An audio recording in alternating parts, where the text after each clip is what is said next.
You know what they don't teach you in therapy? How to weaponize disappointment. My name is Logan, and 3 Christmases ago, I accidentally became the family villain. Last month, I perfected it into an art form. See, most people think being the black sheep is about rebellion, leather jackets, bad grades, dating someone with face tattoos. But that's amateur hour. Real disappointment? That's strategic.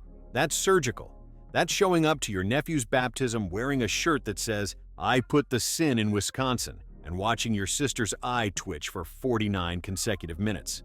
I should probably start at the beginning, or at least the beginning that matters. Christmas dinner 2022.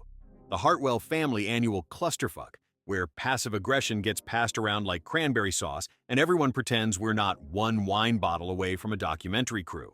Mom forgot to set a place for me. Not oops, silly me, forgot. Strategic forgot. Mathematical forgot. There were exactly 9 chairs around that antique dining table that cost more than my car. I was number 10.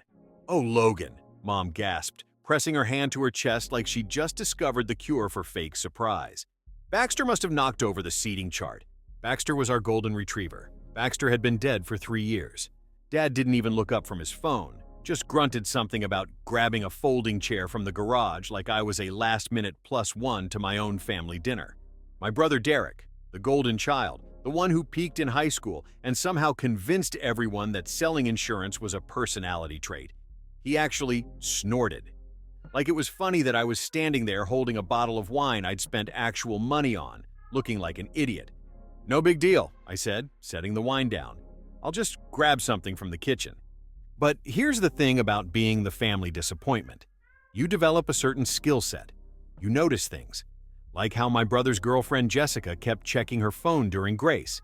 Like how Mom had 3 different lipstick shades on her coffee mug. Like how Dad's work emergency calls always seemed to come from the same client named Cheryl. So while everyone bowed their heads and Dad droned on about gratitude and blessings, I decided to make my own blessing. I swapped gifts. Jessica was supposed to get a nice scarf from Derek. Instead, she got a box of pregnancy tests and a note that said, "For when you're ready to tell him the truth. A concerned friend." The note was in Derek's handwriting. I'd been practicing. Jessica opened her gift right after Dad finished his 20-minute monologue about family values and staying humble. The silence was beautiful, like museum-quality silence. The kind of quiet that makes you want to frame it and hang it on your wall. Jessica's face went through more emotions than a soap opera actress having a breakdown. Confusion, horror, realization, rage. It was like watching someone discover their entire reality was a lie, but in fast forward. "Derek!" she screamed, holding up the pregnancy tests like they were evidence in a murder trial.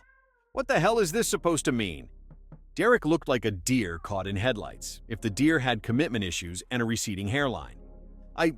What? "Jess, I didn't... That's not...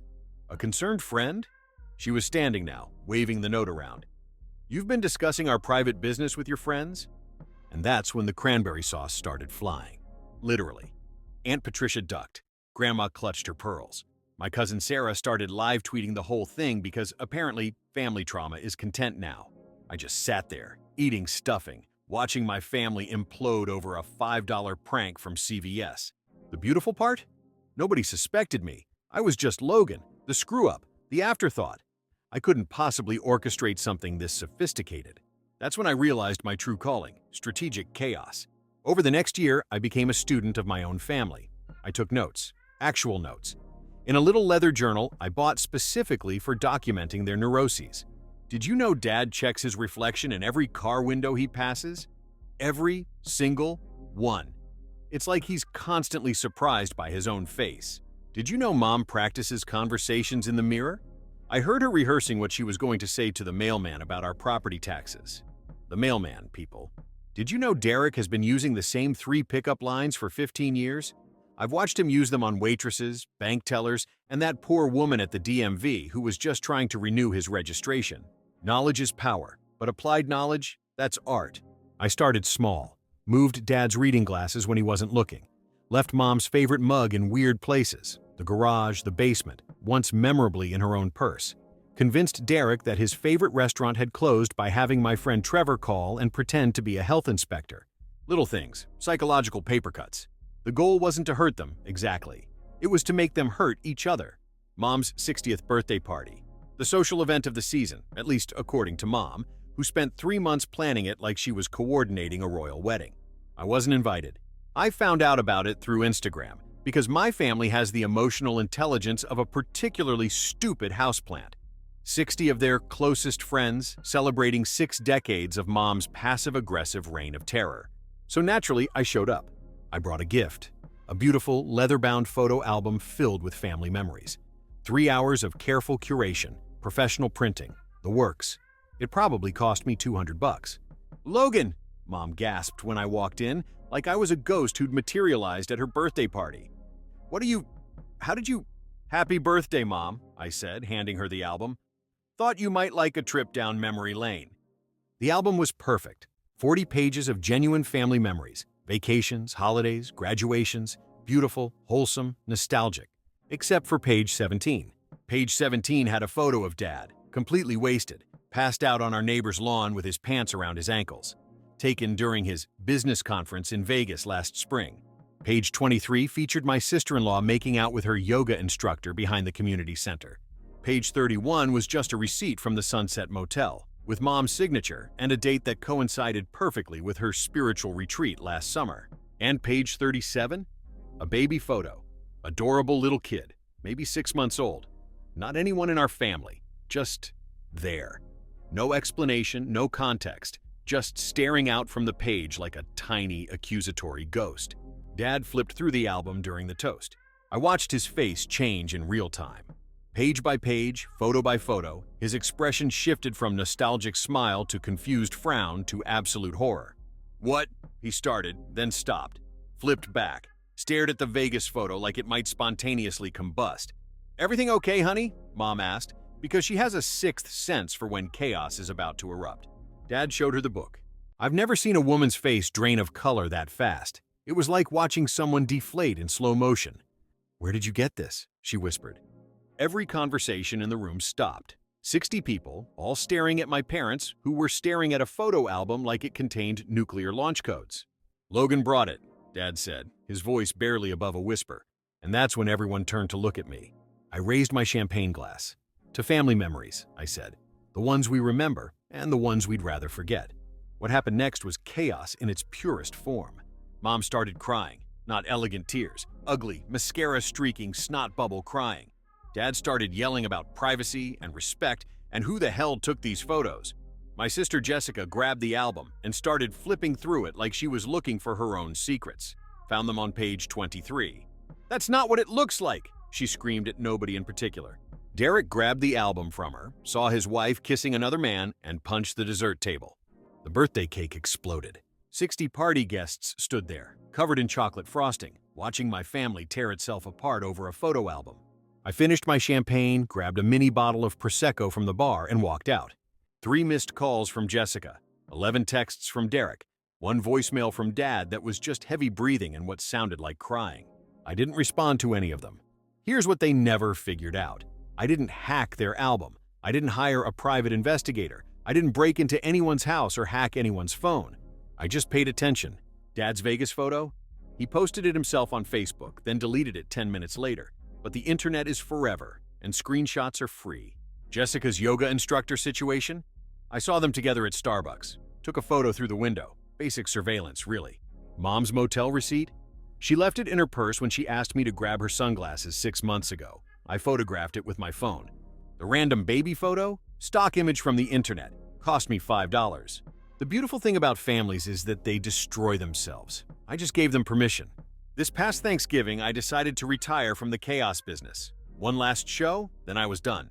I showed up wearing a t-shirt that said, "I put the fun in dysfunctional," and carrying a homemade apple pie. "Logan," Mom said when I walked in, we weren't expecting you." "I know," I said, "but I brought pie." The pie was perfect. Martha Stewart would have been proud. Golden crust, cinnamon filling, the works. It also contained a tiny Bluetooth speaker connected to my phone, loaded with a very special audio file. Last year's Thanksgiving dinner conversation. The one where Derek, 3 beers deep, confessed to Dad that he wasn't sure if his son was actually his biological child. The one where he cried about living a lie and not knowing how to tell Jessica.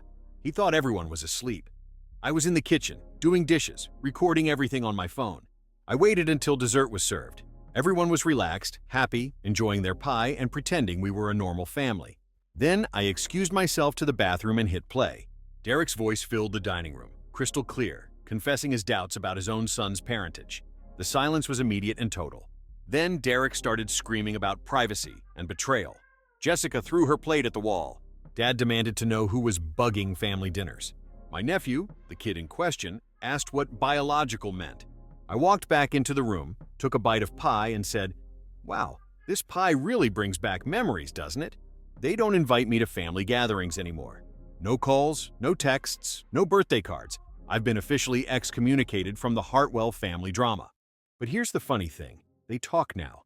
Not nicely, no, but they communicate. They have family meetings. They go to therapy together. They've created a whole support system around processing their Logan trauma. I gave them something to bond over, hating me. For 30 years, they couldn't find common ground. Couldn't agree on anything. Couldn't sit in the same room without passive-aggressive commentary and thinly veiled insults. But now they're united. They have a shared enemy, a common cause. They tell stories about me at dinner parties. I've become family legend, the cautionary tale, the one who went too far. Remember when Logan has become their favorite conversation starter? I'm not the disappointment anymore. I'm the villain, the antagonist, the dark chapter in their family story. And honestly, that's the closest thing to mattering I've ever felt in that family. They couldn't love me enough to include me, so I made them hate me enough to remember me. Every holiday, every birthday, every family gathering, they'll tell the Logan stories. They'll wonder what I'm doing, where I am, whether I'm planning something new.